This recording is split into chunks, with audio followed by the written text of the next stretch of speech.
지난 주일에 제가 존경하는 예일교회 박상철 목사님께서 은퇴를 하셨습니다. 그래서 교회에서 은퇴 찬화 예배가 있어서 저도 은퇴 찬화 예배에 참여하여 예배를 드렸습니다. 목사님과의 오랜 관계가 있고 또 제가 또 존경하는 목사님이기 때문에 예배 처음부터 아주 끝까지 열심히 예배에 참석해서 그리고 예배 모든 진행 과정들을 아주 주목해서 보았습니다.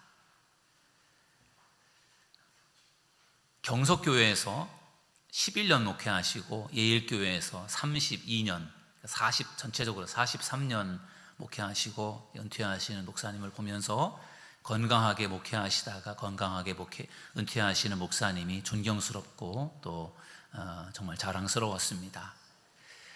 박상철 목사님과는 제가 한 25년 전에 친분을 갖게 된 것 같아요. 그때 중부연의 신학교 동문 모임에서 목사님을 알게 되었습니다. 그때 아주 목사님 열심히 목회하고 계셨고, 그리고 연회에서 그 동문회 활동도 열심히 하셨습니다. 그래서 이제 목사님을 알게 되었는데, 제가 그때 강화 인화교회라고 하는 교회에서 목회를 했는데, 저의 촌 목회였고, 교회가 작은 교회였고 어려움이 있는데, 그런데 또 하나님께서 은혜를 주셔서 제가 교회 옥상에다가 조립식으로 교회 식당, 교육관을 지을 수가 있었어요. 한 40평 정도 되는 그 교육관을 지었는데, 그걸 짓고 나서 제 마음속에 교육관 지은 기념으로, 오픈 기념으로 마을 주민들을 초청을 해서 잔치를 하고 싶었어요.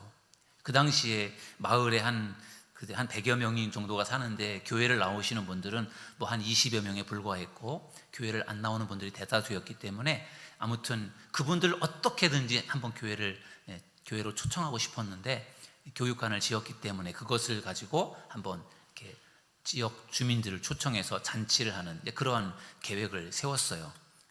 그래서 식사를 준비해서 맛있게 대접을 하고 또 선물도 드리고 이렇게 하려면은 아무래도 한 100만 원 정도의 예산이 필요한데, 그때 뭐 교회에 그런 돈이 없으니까 저도 그런 행사를 한번 하고 싶긴 한데 돈은 없어서 어떻게 하면 좋을까 생각하다가 박상철 목사님에게 제가 부탁을 드렸어요. 목사님, 제가 이 지역 주민들을 위해서 이렇게 좀 마을 잔치를 하고 싶은데 목사님 좀 도움을 주시면 좋겠습니다. 그랬더니 목사님께서 흔쾌히 100만 원을 지원해 주셨어요. 그래서 그 100만 원을 가지고 음식을 잘 차려가지고 동네 분들 한 100여 명을 초청을 해가지고 주일날 예배를 드리고 식사를 대접하고, 그리고 또 좋은 선물도 준비해서 드리고 했던 기억이 납니다.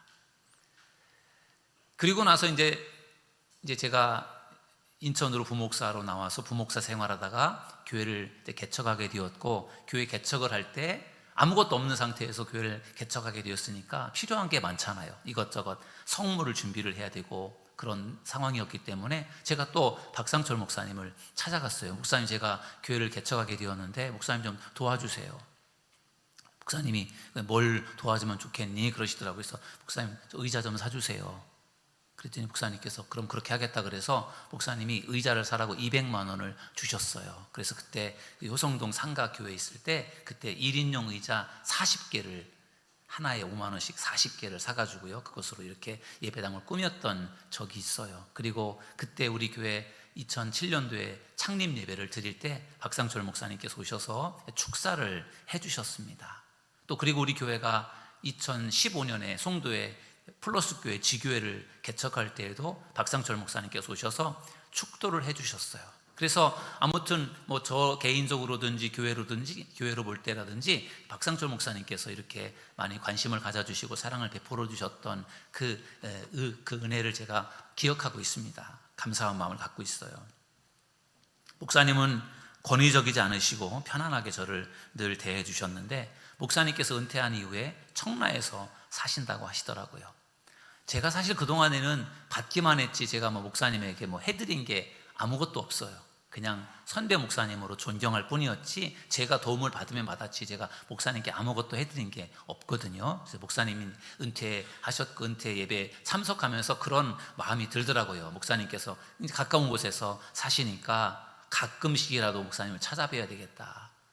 목사님 은퇴하셨으니까 지금부터라도 내가 조금 챙겨드려야 되겠다, 그런 마음이 생겼습니다. 왜냐하면 그동안에 25년 동안 제가 받은 은혜가 있고 또 목사님과의 관계를 지속하려면 제가 이제는 뭔가 목사님을 섬겨야 되는 그런 상황이 된 것 같아서요. 그래서 목사님 참 좋은 목사님이신데 목사님하고 관계를 계속 지속해 가야 되겠다, 그런 생각을 하게 되었습니다.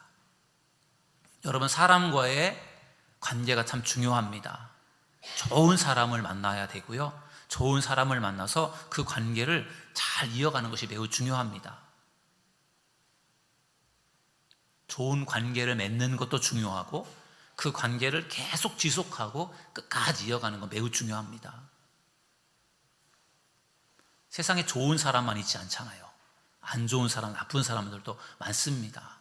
우리를 이용하려고 하는 사람들도 많고요, 진실하지 못한 사람들도 많고, 그래서 정말 좋은 사람을 만나서 그 좋은 사람과 함께 같이 친구로 또 동역자로 이렇게 우리가 살아간다는 것이 얼마나 중요한 일인지 몰라요. 우리 사도들 교회라고 하는 공동체 속에서 우리가 만나서 함께 신앙생활을 합니다. 오늘 최원선 집사님도 우리 교회 오셔서 이제 교육을 마치시고 수료하셨는데 우리 교회에 참 다양한 분들이 계십니다. 나이로 볼 때도 참 다양하고 또 여러 가지 삶의 환경과 형편들이 다 달라요. 그렇지만 우리 교회라고 하는 공동체 속에서 우리가 만났을 때 우리 모두가 정말 좋은 관계를 맺으면서 우리 사도들 교회 안에 행복하게 신앙생활하는 여러분들이 되시기를 주님의 이름으로 축원합니다. 만남이 중요하고 그 만남을 잘 이어가는 것이 매우 중요합니다. 사람과의 관계도 중요한데 하나님과의 관계 더 중요합니다. 우리가 오늘 이 자리에서 예배를 드리고 있는 이유는 우리가 하나님을 믿기 때문인 줄로 믿습니다. 여러분, 우리가 하나님을 믿게 되면 하나님과 우리 사이에 관계가 맺어집니다. 무슨 관계가 맺어지느냐? 하나님은 우리의 아버지, 우리는 하나님의 자녀예요. 그 관계가 맺어졌을 때 그럼 하나님은 우리 아버지가 되고 우리는 하나님의 자녀가 된 것으로 끝나는 것이 아니라 그 관계를 좋은 관계로 계속해서 지속할 수 있는 저와 여러분 모두가 되기를 주님의 이름으로 축원합니다. 여러분은 과연 하나님과의 영적인 관계가 어떻습니까? 좋습니까? 안 좋습니까? 오늘 이 시간 예배를 드리면서 여러분의 영적 상태, 하나님과의 영적 관계를 한번 점검을 해보세요. 그리고 하나님과의 관계를 더 회복하고 좋은 관계로 만들어가기로 결심하는 오늘 이 시간이 되기를 주님의 이름으로 축원합니다. 오늘은 하나님과의 관계를 회복하는 방법에 대해서 같이 말씀을 나눠보려고 합니다. 하나님과의 관계를 회복하려면 첫 번째, 십자가의 능력을 믿으라는 것입니다. 저를 따라하겠습니다. 십자가의 능력을 믿으라. 여러분, 하나님과의 관계를 회복하는 데 있어서 왜 십자가가 중요할까요? 여러분, 십자가가 무엇입니까? 십자가에 어떤 능력이 있어요? 여러분, 십자가는 죄와 사망을 멸하는 능력이 있다는 것을 믿으시기 바랍니다. 십자가가 죄와 사망을 멸하는 것입니다. 여러분, 아담과 하와가 에덴 동산에서 죄를 짓습니다. 하나님께서 금지했던 그 선악과를 따먹어요. 그래서 그들이 에덴 동산에서 추방당합니다.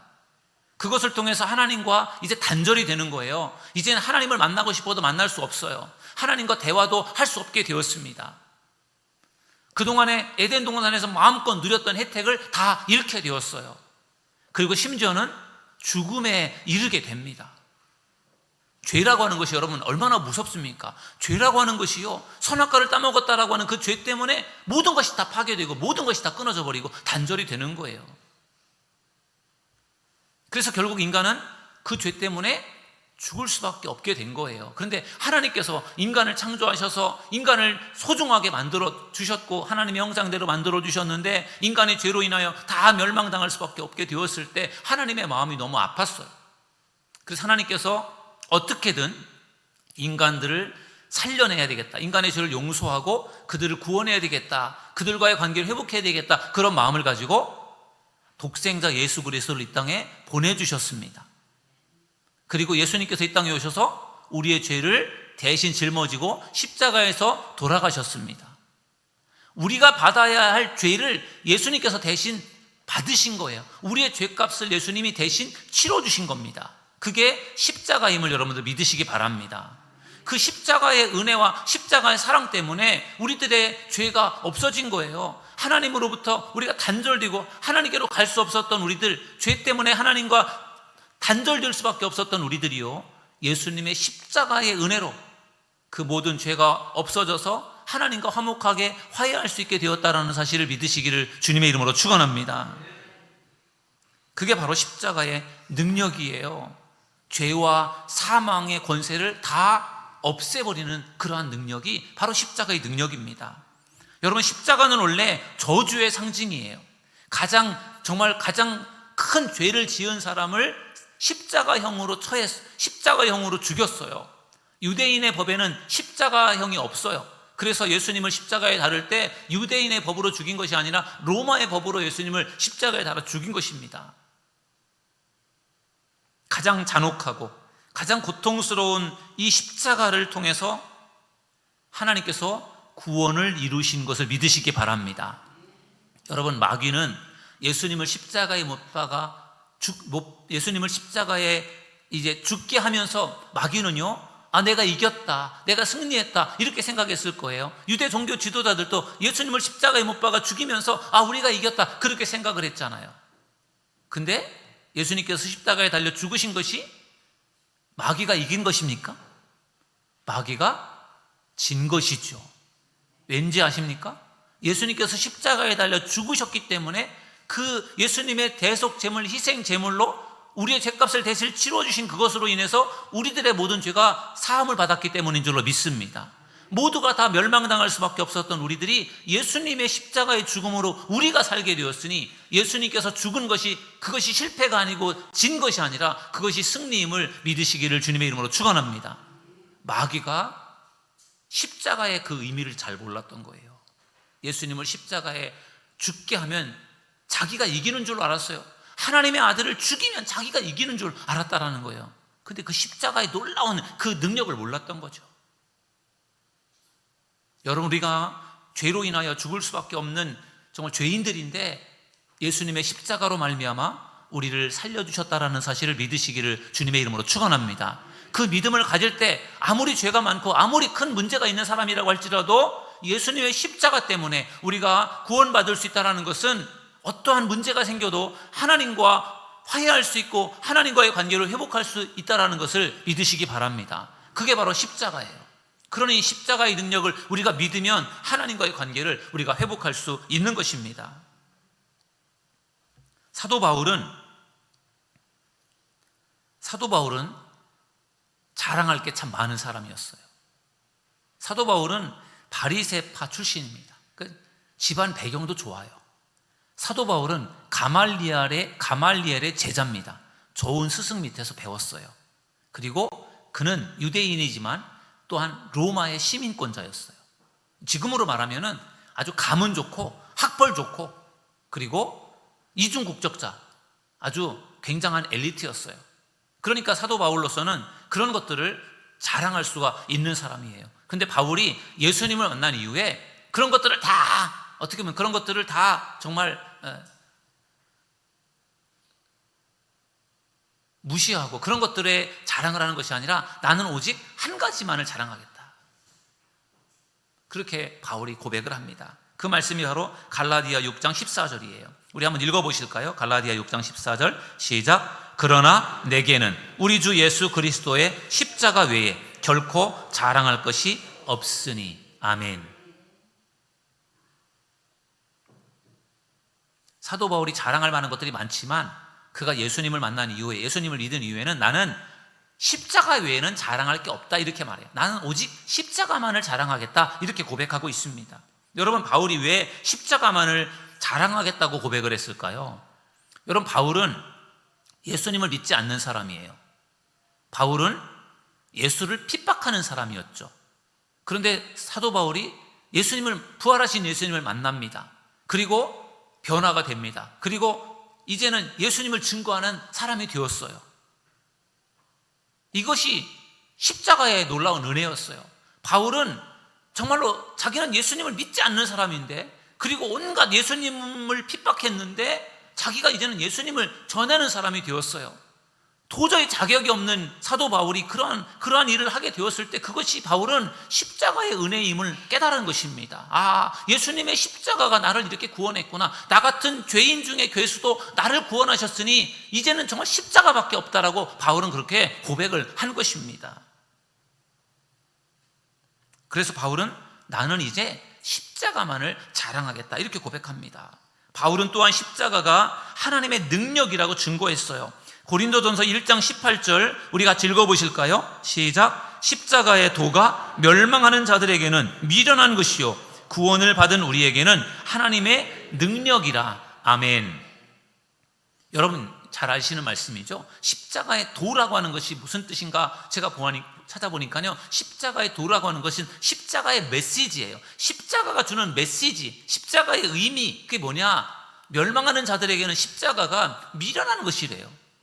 그러니까 구원받지 못한 사람들, 예수님을 믿지 않는 사람들에게는 십자가는 그냥 사형틀에 불과한 것이고 십자가에 달려 죽는 사람은 그냥 미련한 사람이라 이렇게 느껴진다라는 거죠. 십자가를 모르는 사람들에게. 그런데 십자가를 아는 사람, 구원받은 믿음의 사람들에게 있어서 십자가는 뭐라고요? 하나님의 능력임을 믿으시기 바랍니다.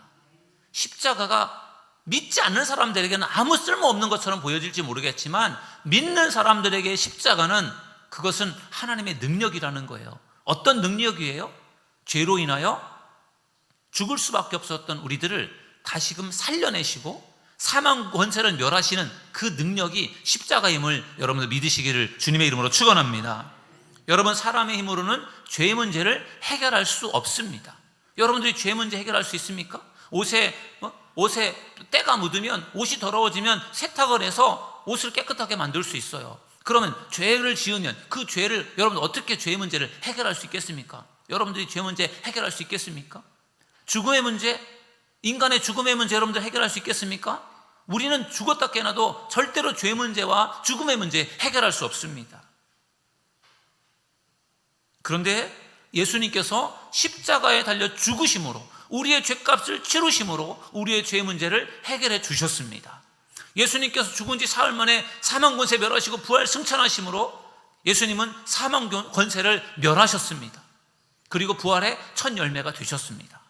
그러므로 결국 예수님의 십자가는 죄와 사망 권세를 멸하는 일을 한 줄로 믿습니다. 그래서 우리가 십자가가 능력인 것이고 우리가 십자가를 바라보고 믿을 때 그 십자가 때문에 우리들의 모든 죄가 용서가 되는 것이고 우리가 구원에 이르는 것이고 하나님과의 관계를 회복한다라는 사실을 믿으시기를 주님의 이름으로 축원합니다. 그래서 우리가 십자가의 능력을 믿으면 우리는 하나님과의 좋은 관계를 우리가 유지할 수가 있는 것입니다. 그러므로 사랑하는 여러분, 십자가의 능력을 믿으시기를 주님의 이름으로 축원합니다.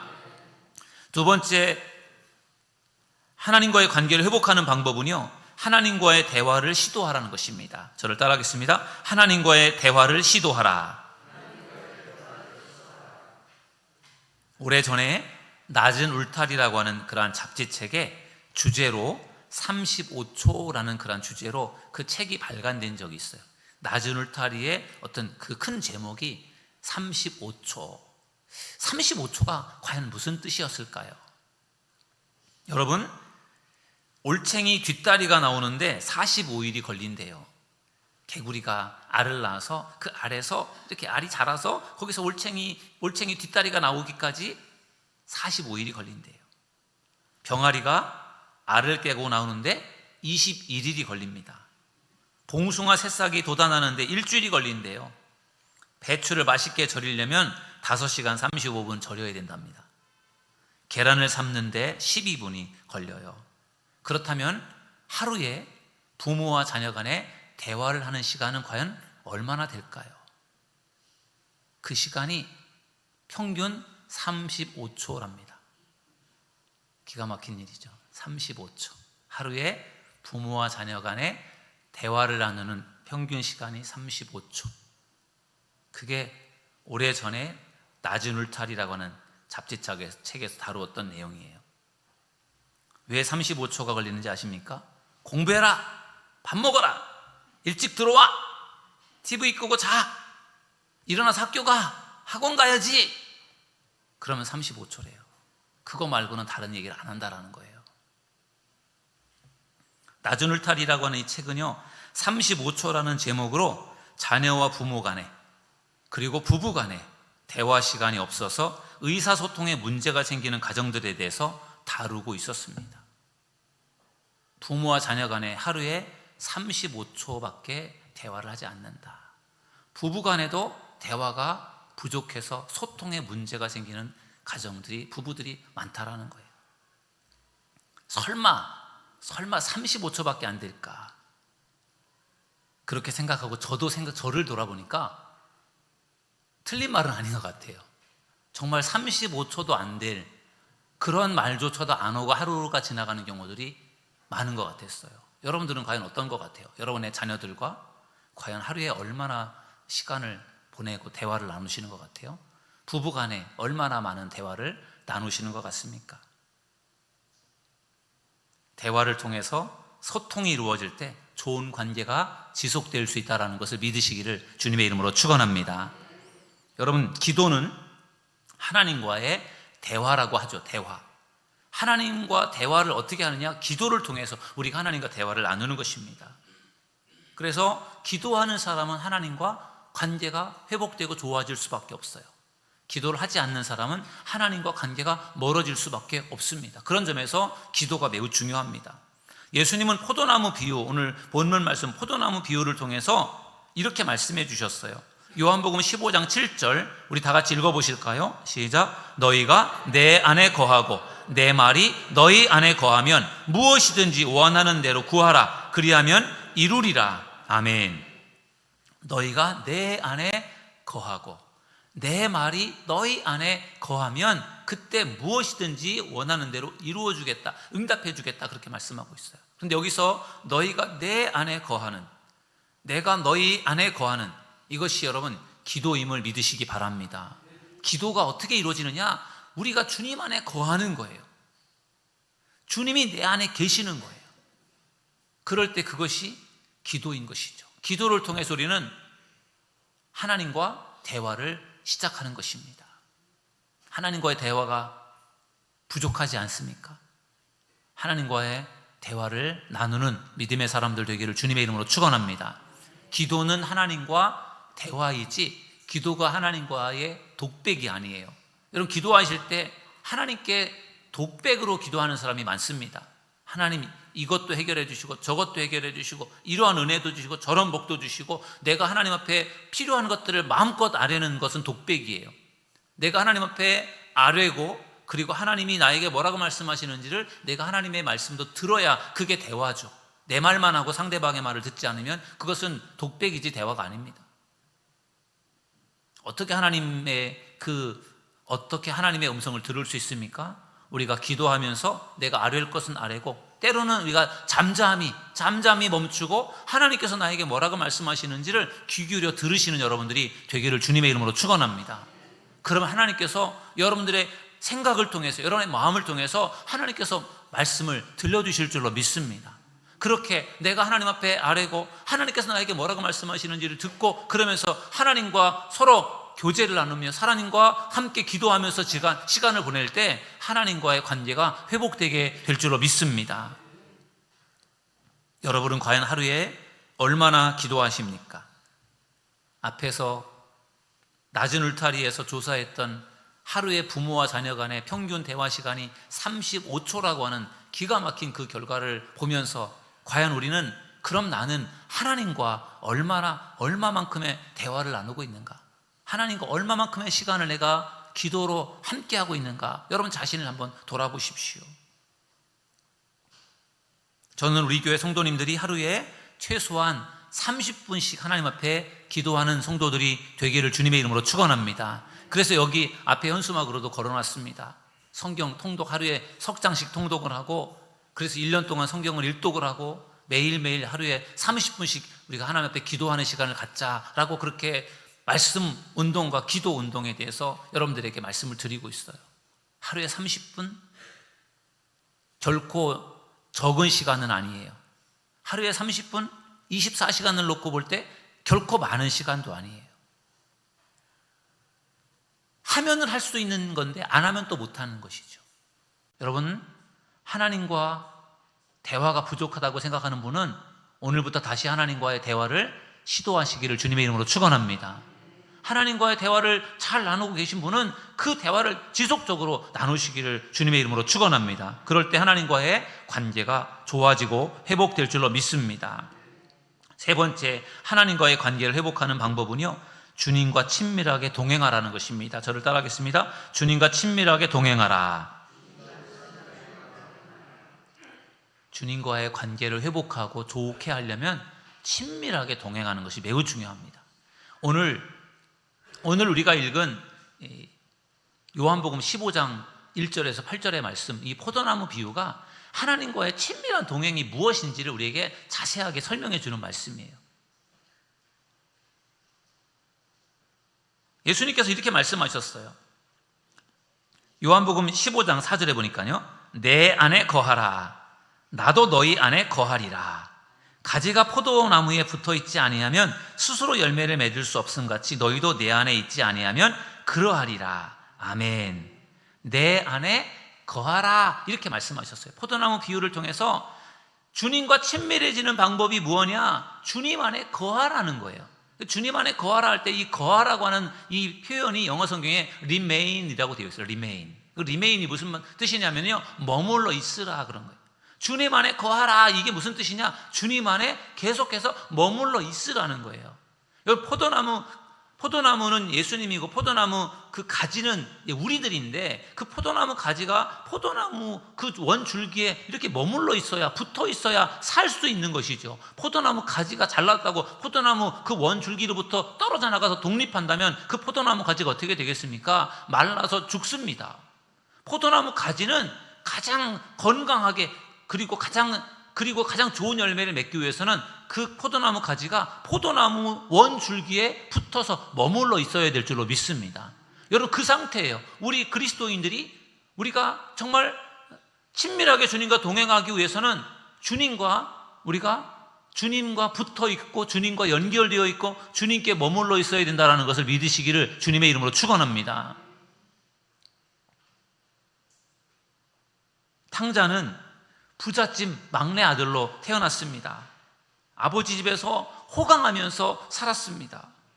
그런데 탕자가 어느 날 아버지의 집을 떠나서 정말 자유롭게 살고 싶은 그러한 생각을 갖게 되어서 아버지에게 재산을 미리 상속해달라고 부탁을 해서 아버지의 재산을 미리 상속받아서 이제 외국으로 나가게 되었어요. 아버지 집을 떠나니까 얼마나 자유롭고 좋은지 돈을 물 쓰듯이 쓰면서 허랑방탕한 생활을 하다 보니까 순식간에 그 많던 돈이 다 없어지게 되었어요. 그리고 그는 어느 날 거지꼴이 되어서 돼지를 치는 일을 하면서 이제 결국은 돼지가 먹는 밥을 먹으면서 그렇게 처량하게 살았습니다. 여러분, 탕자의 이 모습, 아버지의 집을 떠난 탕자의 이 모습이 바로 포도나무 가지가 포도나무에서 떨어져 나갔을 때의 모습이고요, 우리가 주님의 품을 떠났을 때의 모습임을 믿으시기 바랍니다. 우리는 주님의 품을 떠나서는 살 수 없습니다. 여러분, 물고기가 물을 떠나서 살 수 없는 것처럼 우리 믿음의 사람들은 주님을 떠나서는 살 수 없다는 것을 믿으시기 바랍니다. 예수님은 포도나무 가지가 포도나무 원줄기를 떠나서는 아무것도 할 수 없다라고 말씀하면서 이렇게 말씀하셔요. 요한복음 15장 5절에 보니까 나는 포도나무요 너희는 가지라. 그가 내 안에 내가 그 안에 거하면 사람이 열매를 많이 맺나니 나를 떠나서는 너희가 아무것도 할 수 없음이라. 아멘. 나를 떠나서는 너희가 아무것도 할 수 없대요. 포도나무 가지가 포도나무 원줄기를 떠나서는 아무것도 할 수 없습니다. 그런데 포도나무 그 가지가 포도나무 원줄기에 붙어 있으면요, 영양분을 공급받아서 거기서 아주 그냥 주렁주렁 포도 송이가 맺히게 될 줄로 믿습니다. 우리도 마찬가지로 포도나무인 예수님을 떠나서는 우리 아무것도 할 수 없다라는 거죠. 그러니까 늘 예수님께 잘 붙어 있고 주님 안에 거하는 믿음의 사람들이 될 수 있기를 주님의 이름으로 축원합니다. 하나님과 우리들 사이에는요, 두 개의 끈으로 연결이 되어 있어요. 하나는 관계의 끈이라는 것이고 또 하나는 교제의 끈이라는 거예요. 우리가 하나님을 믿는 그 순간 하나님과의 관계가 형성이 됩니다. 무슨 관계가 형성된다고요? 하나님은 우리의 아버지가 되시고 우리는 하나님의 자녀가 되기 때문에 부자 관계가 형성이 됩니다. 하나님이 우리 아버지예요. 여러분, 하나님께서 여러분의 아버지심을 믿으십니까? 아멘? 우리 아버지시잖아요. 영적인 아버지세요. 우리가 하나님을 믿어서 하나님 우리 아버지가 되셨습니다. 그래서 우리가 기도할 때도 하나님 아버지 이렇게 기도하잖아요. 여러분, 그런데 하나님과 우리와의 사이에 두 개의 끈으로 연결되어 있는데, 하나는 관계라고 하는 아버지와 아들, 딸의 관계의 끈이고, 또 하나는 교제의 끈이에요. 아버지가 됐다고 해서 그게 끝이 아닙니다. 여러분, 부모 자녀 간에도 자주 만나서 좋은 교제를 나누고 그래야만 그 관계가 좋아지죠. 부모 자녀 간에도요, 아주 그냥 연을 끊고 부모 자녀 간에도 만나지도 않고 그렇게 사는 가족들도 있습니다. 부모 자녀라고 다 좋은 게 아니에요. 내가 낳았다고 해서 다 그게 그냥 저절로 좋은 관계가 되는 것이 아니죠. 부모로서 자녀를 낳아서 부모 자녀를 잘 뒷바라지하고 잘 키워주고 훌륭하게 성장시키는 것, 부모가 해야 될 중요한 역할이죠. 자녀는 부모님에게 은혜를 입어서 내가 잘 성장이 되고 내가 잘 이렇게 정말 결혼하고 내가 잘 살게 되었을 때, 나중에 부모님이 이제 노년이 되었을 때 부모님을 또 내가 오히려 내가 뒷바라지하고 부모님을 보살펴 드려야 되는 것, 그게 또 자녀들이 해야 될 일이잖아요. 그게 결국은 부모와 자녀 간의 관계가 좋아야 그런 것들이 잘 되는 것이지, 관계가 나쁘면은요 그런 것들이 잘 될 수가 없어요. 그냥 부모라고 해서 부모라는 그 관계 때문에 그냥 모든 것이 저절로 되는 것이 아니고, 부모의 그 관계가 좋은 관계로 지속되려면은 부모 자녀 간에 좋은 교제가 이루어져야 될 줄로 믿습니다. 하나님과 우리와 관계도 똑같습니다. 우리가 하나님을 믿어서 하나님의 자녀가 되었고 하나님과의 관계가 형성되었다고 해서 그것이 다가 아닙니다. 그 좋은 그 관계가, 하나님과의 관계가 좋은 관계가 지속되려면은 끊임없는 교제가 있어야 된다는 거예요. 우리가 왜 오늘 하나님 앞에 나와 이렇게 예배를 드립니까? 우리가 하나님과 좋은 관계를 위해서, 교제를 나누기 위해서 우리가 하나님 앞에 나와 예배를 드리는 줄로 믿습니다. 이 예배를 통해서 우리가 하나님께 가까이 나아갈 때 하나님과 더 가까워지고 친밀해지는 것이지요. 그러면서 하나님과의 관계가 더 두터워지는 겁니다. 주일날 예배도 잘 드리지 않고 교회를 점점 멀리하다 보면 어떻게 될까요? 하나님과의 교제의 끈이 점점 약해지다가 이제 그 끈이 없어질 수 있어요. 끊어져 버릴 수 있어요. 그러면은 관계의 끈도 나중에는요, 교제가 멀어지면 관계의 끈도 약해지고 그것도 역시 끊어질 수 있어요. 이제는 하나님을 믿지도 않게 될 수 있다는 거예요. 그러니까 관계라고 하는 끈과 교제라고 하는 끈이 같이 영향을 주는 거예요. 교제가 이루어져야 관계의 끈도 튼튼한 것이고, 관계가 튼튼하게 이루어졌을 때 교제가 잘 이루어지는 것이고, 하나님과의 관계가 내가 하나님의 아들이고 딸이고 하나님이 나의 아버지가 되신 것, 그것에 머물러 있지 마시고 좋은 하나님 관계, 좋은 하나님의 아들로 딸로서 여러분들이 하나님을 친밀하게 섬기는 믿음의 사람들이 되시기를 주님의 이름으로 축원합니다. 하나님과 친밀하게 동행하는 방법, 그것은 가장 기본적인 것이 말씀과 기도예요. 그래서 늘 매일매일 말씀을 읽고 그리고 매일매일 하나님 앞에 기도하는 시간을 보낸다면 하나님과 여러분들의 관계가 친밀해질 줄로 믿습니다. 가장 기본적인 거예요. 그러나 가장 중요한 것입니다. 여러분, 엔돌핀은 우리가 즐겁고 행복할 때 분비되는 호르몬이에요. 우리가 즐겁고 행복할 때 막 엔돌핀이 나와요. 무엇보다도 엔돌핀은요, 웃을 때 많이 나온답니다. 그래서 많이 웃으라고 해요. 웃을 때 엔돌핀이 나온대요. 좋은 호르몬이. 그런데 여러분, 정말 좋아서 웃을 때만 엔돌핀이 나오는 것이 아니라 가짜로 웃을 때도 엔돌핀이 나온다는 거예요. 가짜로 웃으면 그 웃는 근육을 보면서 몸이 웃는구나 생각을 해서 좋은 호르몬을 내보낸다라는 거예요. 그래서 억지로라도 웃으면 좋다라는 거죠. 여러분, 성경을 읽고 기도하는 것도 마찬가지예요. 성경을 읽고 기도할 때도 내가 기쁘고 즐거운 마음으로 성경을 읽고 그리고 기도하면요, 몸에서 영적인 엔돌핀이 나올 거예요. 그런데 우리가 정말 억지로라도 마지못해서라도 성경을 읽고 기도하면 그때도 좋은 엔돌핀이, 영적 엔돌핀이 나온다는 것을 믿으시기 바랍니다. 그래서 우리가 내가 기쁜 마음으로, 자원하는 마음으로 성경을 읽고 기도하는 일만이 아니라 내가 하기 싫어도 억지로라도 성경을 읽고 기도하면 그것이 여러분들에게 유익하다는 것을 믿으시기 바랍니다.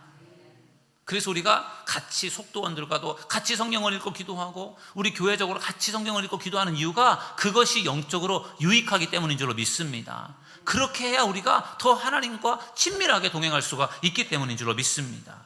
그러므로 사랑하는 여러분, 늘 성경을 읽고 기도하면서 주님과 친밀하게 동행하는 믿음의 사람들이 되시기를 주님의 이름으로 축원합니다. 오늘 하나님과의 관계를 회복하는 방법에 대해서 말씀을 나누었어요. 어떻게 하면 하나님과의 관계가 회복될 수 있습니까? 십자가의 능력을 믿는 거예요. 십자가, 모든 죄와 사망의 권세를 멸한 십자가를 우리가 믿고 의지할 때 하나님과의 관계를 회복할 수 있게 될 줄로 믿습니다. 하나님과의 대화를 시도하는 거예요. 하나님과의 내가 대화가 너무 부족했다라고 생각하는 사람들은 오늘부터 하나님과 대화를 시도하십시오. 그리고 주님과 친밀하게 동행하는 것입니다.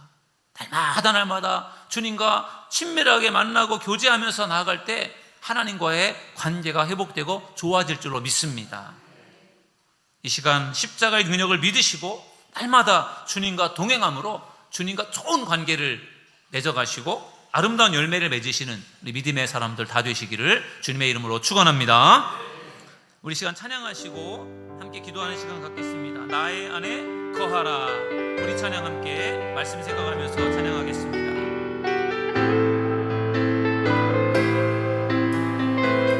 주님은 내 안에 거하라고 말씀하십니다. 나의 안에 거하라. 나의 안에 거하라. 나는 내 하나님이, 나는 내 하나님. 모든 환난 가운데, 모든 환난 너를 지키는 자라. 너를 지키는 두려워하지 말라. 두려워하지 내가 널 도와주리니. 내가 널 도와주리니. 놀라지 말라. 내 손 잡아주리라. 놀라지 말라. 내 손 잡아주리라. 다시 하십니다. 나의 안에 거하라. 나의 안에 거하라. 나는 내 하나님이니. 모든 환난 가운데, 모든 환난 너를 지키는 자라. 너를 두려워하지 말라. 두려워하지 내가 널 도와주리니. 내가 널 도와주리니. 놀라지 말라. 내 손 잡아주리라. 놀라지 말라. 내 손 잡아주리라. 내가 너를 지명하여 불렀나니. 내가 너를 지명하여 불렀나니. 너는 내 것이라. 나의 하나님이라. 나의 하나님. 내가 너를 보배롭고 존귀하게 여기노라. 존귀하게 여기. 너를 사랑하는 내 여호와라. 너를 사랑하는 내 여호와. 내가 너를 지명하여 불렀나니. 내가 너를 지명하여 불렀. 너는 내 것이라. 내 것이라. 내 것이라. 너의 하나님이라. 너의 하나님. 내가 너를 보배롭고 존귀하게 여기노라. 존귀하게 여. 너를 사랑하는 내 여호와라. 너를 사랑한. 우리 두 손 들고 찬양하겠습니다. 내가 너를 지명하여 불렀나니. 너는 내 것이라. 내가 너를 지명하여 불렀나니. 너는 내 것이라. 내 것이라. 너의 하나님이라. 너의 하나님. 내가 너를 보배롭고 존귀하게 여기노라. 존귀하게 여기. 너를 사랑하는 너의 여호와라.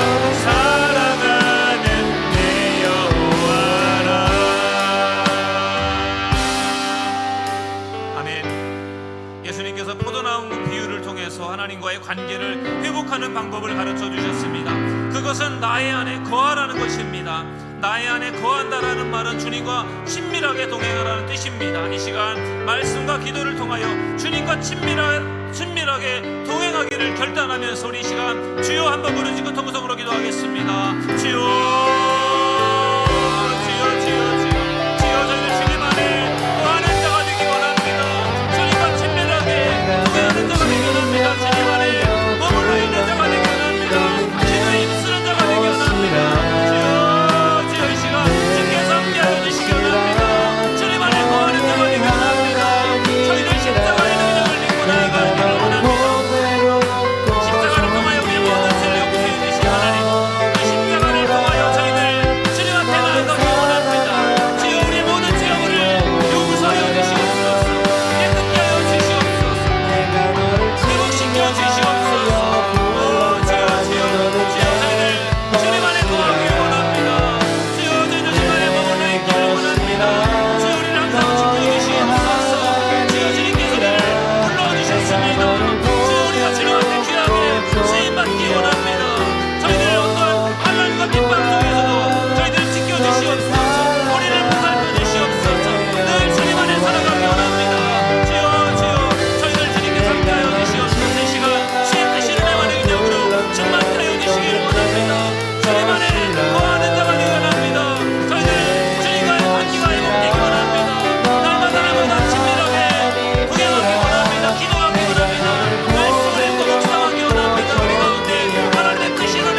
저희들 하나님과 더 좋은 관계를 유지하기를 원합니다. 우리가 예수님을 믿음으로 하나님의 자녀가 되었는데 우리가 하나님의 자녀답게 살아가기 원합니다. 하나님을 온전히 믿음으로 잘 섬기는 저희들 되기 원합니다. 저희들 하나님을 열심히 섬기지 않아서 하나님으로부터 멀리 떨어져 있지 않습니까? 하나님을 섬기는 일에 소홀히 해서 우리의 신앙이 약해지진 않았습니까? 세상 가운데 살다 보니 우리의 심령이 태만해지고 나태해지진 않았습니까? 주여, 이 시간 우리의 영적 상태를 돌아보기 원합니다. 그리고 회복하기를 원합니다. 십자가의 그 능력으로, 십자가의 사랑으로, 십자가의 은혜로 저희들을 회복시켜 주시옵소서. 또한 저희들 주님 안에 늘 거하는 자가 되기 원합니다. 포도나무 원줄기가 포도나무에 붙어 있으면서 영양분을 공급받아 아름다운 열매를 맺는 것처럼 저희들 늘 주님 안에 머물러 있으면서 주님과 친밀하게 동행하면서 저희들 믿음 생활하게 하시고 아름다운 열매 맺는 저희들 모두가 되게 하여 주옵소서. 이 시간 더 주님의 사랑을 깊이 느끼게 하시고 주님과의 관계를 회복할 수 있고 더 주님과 친밀해지는 믿음의 사람들 되기를 간절히 원하오며 이 모든 말씀을 거룩하신 예수님의 이름으로 간절히 기도드리옵나이다. 아멘.